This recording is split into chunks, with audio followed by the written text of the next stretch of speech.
Thanks for joining us for an update on the tax package to be debated over the remaining days of the legislative session. I'm Craig Beck, Senior Fiscal Policy Analyst, and I'm joined by Dr. Rebecca Firestone, Executive Director of OpenSky Policy Institute, to address some of the key questions. So, Rebecca, the tax package is emerging from committees and will be debated on the floor of the legislature soon. At this point, what do we know is included? So at this point, with the tax package, we know that there is an amendment to LB 388, which has been voted out of the Revenue Committee. And our understanding of that amendment is that this package now includes a 1 cent sales tax increase with some form of a trigger that would allow the actual sales tax rate to float based on economic conditions. And then a variety of other sales tax changes. So here we go with a list of what's here.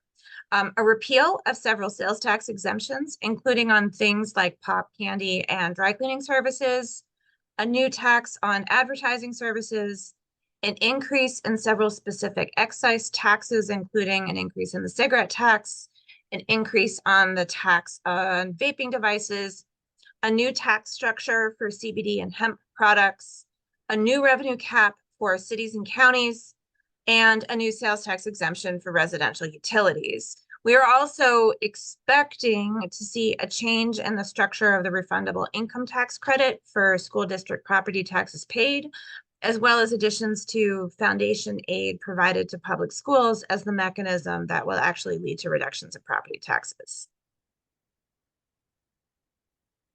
Okay, so let's look at that sales tax proposal, which calls for an increase in the state sales tax rate of up to 1 cent, with the additional revenue going directly to cover reduced collections and property taxes. What does this mean for Nebraskans? Sure, there's a variety of different implications for Nebraskans. In terms of a sales tax increase, that 1 cent increase means that Nebraska will end up jumping to tie with Kansas for the highest sales tax rate amongst our neighboring states, and puts Nebraska in a tie for the 9th highest state sales tax rate in Nebraska. And remember that many municipalities around the state also collect their own sales tax. So in places like Beatrice, Chadron, or Omaha, you could be paying as much as 8.5% in your sales taxes. This is a direct tax shift because the package aims to reduce what property owners are paying in property taxes and then shifts the responsibility for replacing those tax cuts and property taxes onto everyday Nebraskans through their purchasing. So the largest property owners in the state, many of whom may not even live in Nebraska, end up seeing a tax cut that the rest of us are all paying through more sales tax.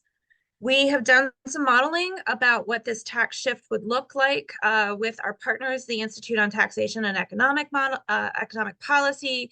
And what we see is that on average, the 80% of Nebraskans who make less than $142,000 a year will end up seeing something of a tax increase, while the wealthiest 20% of Nebraskans, which is households making more than $142,000 a year, will see no increase in their overall taxes or a slight decrease in their tax burden.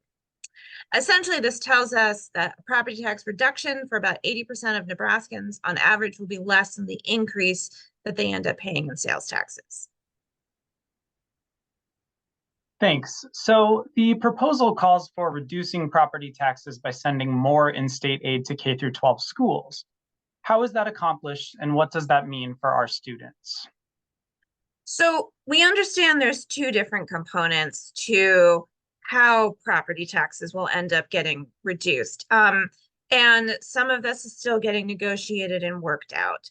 The first component, though, is what's being called front loading of the existing refundable income tax credit on property taxes paid to school districts. So there's money that the state has set aside to pay this refundable income tax credit that you claim on the property taxes that you as a property owner are paying, that you pay in your income taxes, and directing that instead directly to schools.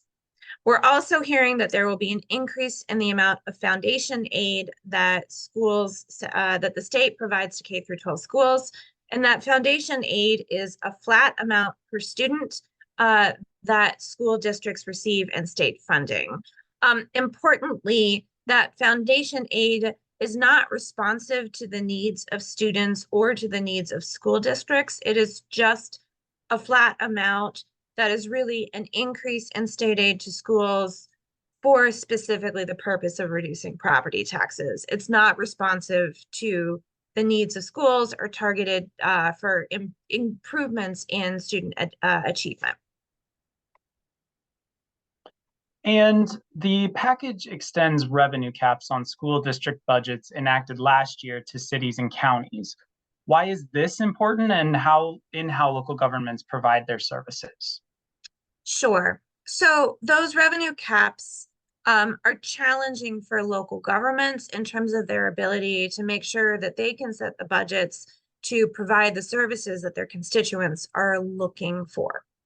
There's a lot of evidence from other states in instances where revenue caps have been introduced by states onto local governments, that those revenue caps can restrict the ability of local governments to raise the revenue they need, including holding revenues artificially low after a recession and making even the most basic provision of services really difficult. So, for example, we understand that revenue limits in Texas have become so strict in some instances that school districts may end up considering levying bonds in order to pay for operational expenses. And traditionally speaking, bonding is something that is reserved for specific large expenses, not for funding operations. Thanks, Rebecca, and thanks to everyone viewing our update on the tax package. Watch for our emails and social media posts as we follow the debate in the legislature.